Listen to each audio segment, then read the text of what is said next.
এটা হলো photo booth, শিল্পী বুথ। এখানে ছবি তোলা হয়,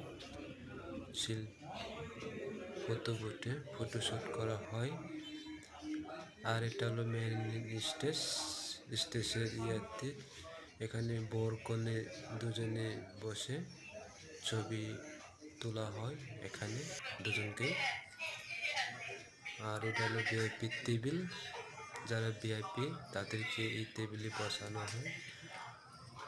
স্টেজ অনেক সুন্দর করে সাজানো হয়েছে, অনেক সুন্দর লাগছে স্টেজকে। আর টেবিল জায়গার স্পেসটাও অনেক বড়, অনেক সুন্দর পরিবেশ, নিরিবিলি একবারে, অনেক সুন্দর, অনেক সুন্দর লাগছে জায়গাটাও, অনেক সুন্দরী।